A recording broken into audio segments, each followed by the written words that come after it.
নমস্কার, দেখছেন রিপাবলিক বাংলা। হচ্ছেটা কি নিয়ে আপনাদের সঙ্গে রয়েছে আমি মধুকল্পিতা। বিধানসভা নির্বাচন, পঞ্চায়েত নির্বাচনের পরিবারে লোকসভা নির্বাচন, রাজ্যের বিভিন্ন প্রান্ত থেকে উঠে আসছে একের পর এক অভিযোগ। উঠে আসছে ভোট পরবর্তী হিংসার অভিযোগ। শুধুমাত্র অভিযোগ বললে ভুল হবে, রাজ্যের বিভিন্ন প্রান্তে দিনের পর দিন বেড়েই চলেছে ঘর ছাড়াদের সংখ্যা এবং ঘর ছাড়াদের পাশে দাঁড়াতে সুকান্ত মজুমদার, বিরোধী দলনেতা শুভেন্দু অধিকারী থেকে শুরু করে রাজ্য বিজেপির যারা নেতৃত্বরা রয়েছেন তারা পাশে যাচ্ছেন, তারা তাদের পাশে থাকার বার্তা দিচ্ছেন। কিন্তু প্রশ্ন হলো, রাজ্যের মানুষ অবাধ এবং শান্তিপূর্ণ নির্বাচন কবে দেখবে? রাজ্যের মানুষ এই ভোট পরবর্তী হিংসা এই শব্দটা থেকে মুক্তিটা কবে পাবে বলুন তো? কবে রাজ্যের সাধারণ মানুষের নিরাপত্তাটা একেবারেই সুনিশ্চিত হয়ে যাবে? কবে একটা নির্বাচন শেষ হওয়ার পর অন্তত ভোট পরবর্তী হিংসার খবরটা রাজ্যের বিভিন্ন প্রান্ত থেকে আসবে না? কোচবিহার থেকে শুরু করে দক্ষিণ 24 পরগনা, মুর্শিদাবাদ, একাধিক জায়গাতে এই একই অভিযোগ কেন বারবার উঠছে? আর কেন বারবারই অভিযোগের তীরটা রাজ্যের শাসক দল তৃণমূল কংগ্রেসের বিরুদ্ধে? এটা নিয়ে শুরু করবো আজকের বিতর্ক। তবে শুরুতেই দেখে নেব একটা বিশেষ রিপোর্ট।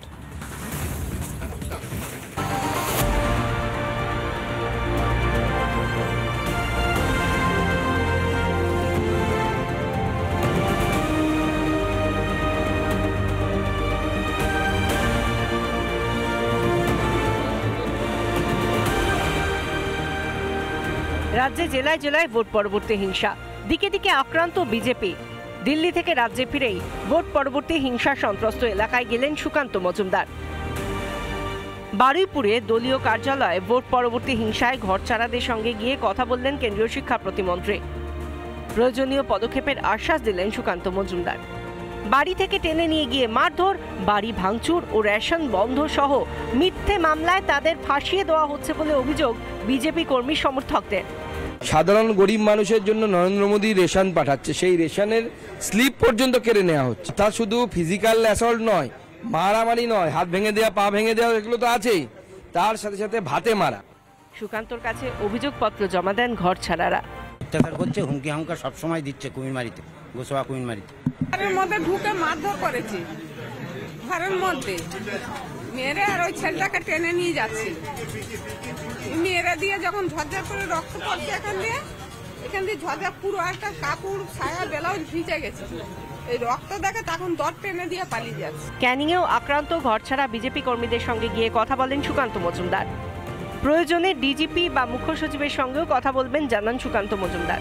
আমি এই সমস্যার সমাধান যদি না হয়, প্রয়োজনে ডিজিপি বা চিফ সেক্রেটারি তার সাথে কথা বলবো। তারা বাড়ি ফিরতে পারছে না এই পরিস্থিতি। বারুইপুর থেকে ক্যানিংয়ে যান সুকান্ত মজুমদার।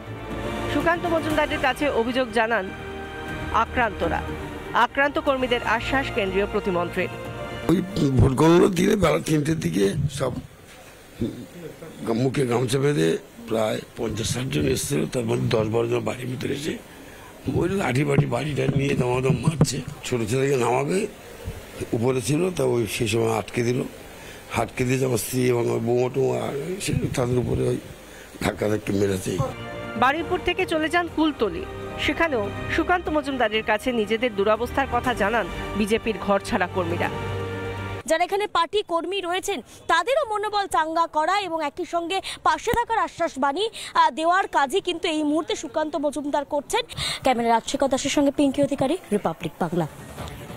দেখলেন তো রাজ্যের দিকে দিকে ঠিক কি পরিস্থিতি। কোথাও ঘর ছাড়া বিজেপির কর্মী সমর্থকেরা, আবার কোথাও আতঙ্কেই দিন কাটাচ্ছেন তারা। শুধুমাত্র এই ছবিটা নয়, মুর্শিদাবাদে সেখানে তৃণমূল বিজেপির সংঘর্ষ, যাকে কেন্দ্র করে রীতিমতো আতঙ্কিত হয়ে পড়ছেন যারা স্থানীয় বাসিন্দারা রয়েছেন, তারা নিরাপত্তা রক্ষীরা যারা রয়েছেন, যারা কেন্দ্রীয় বাহিনী জওয়ানরা রয়েছেন, তাদেরকে সামনে পেয়ে একের পর এক নালিশ তারা জানাচ্ছেন। কিন্তু প্রশ্ন হচ্ছে, এ রাজ্যে কেন বারবার ভোট পরবর্তী হিংসা দেখতে হবে?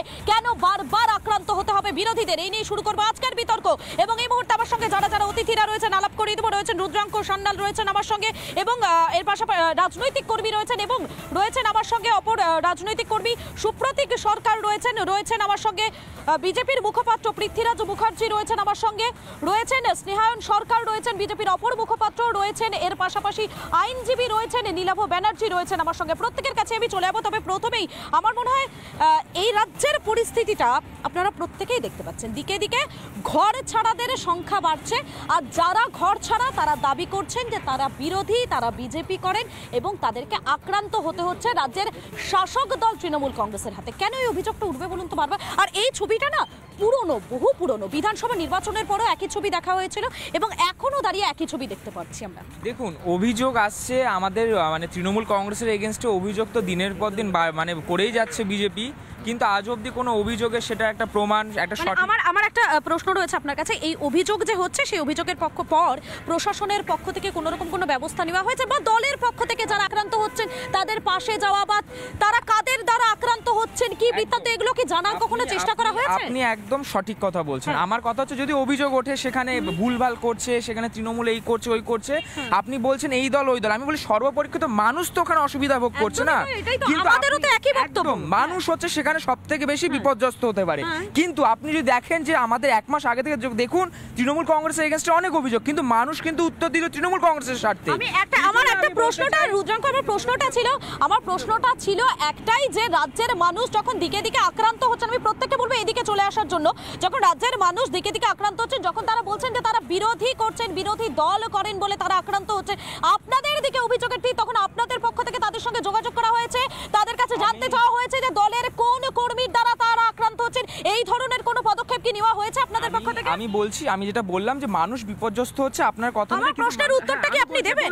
দিয়ে পাশে কি দাঁড়িয়েছেন? একদম আমি বলছি, শুনুন, আমি বলি যে বিজেপির এটা হচ্ছে আগাগোড়ায় উঠছে। আমি আপনার কাছে আপনাদের পক্ষ থেকে কেউ পাশে দাঁড়িয়েছে, হ্যাঁ কি না? আমি হ্যাঁ কি না উত্তর চাই। আপনি যদি দেখেন অনেক আমার কাছে মনে হয় এর কোনো উত্তরটা নেই।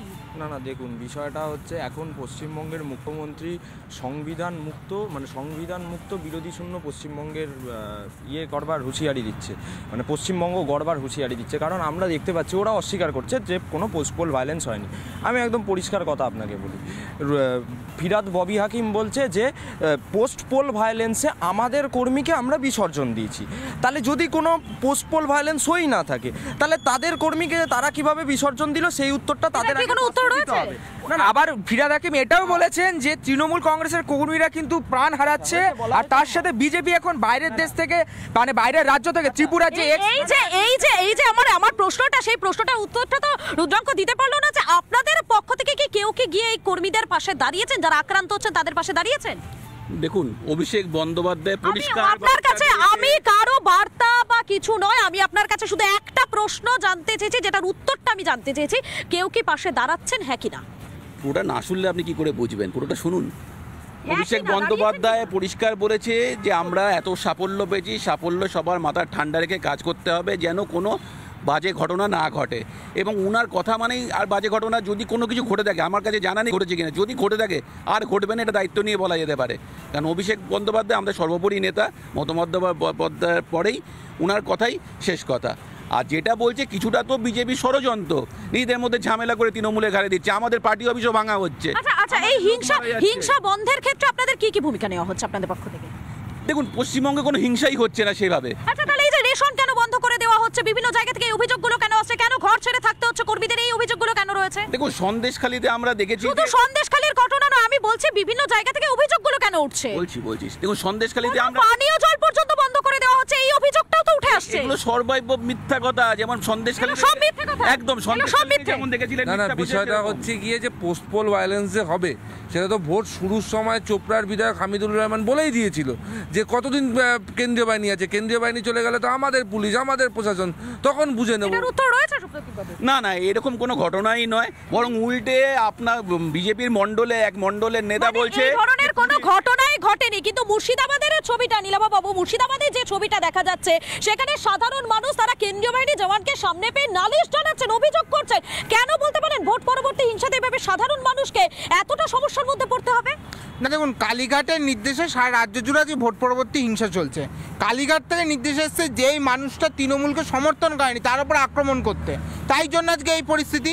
সম্পূর্ণভাবে সন্ত্রাস হচ্ছে, পুলিশ এখানে মদত দিচ্ছে। পুলিশ আজকে কোনোভাবেই রাজ্যের মানুষকে বাঁচাতে না, তৃণমূলের নেতাদের দলদাস হিসেবে এবং চটি চাটতে ব্যস্ত আছে, তাই আজকে মানুষের এই দুর্দশা।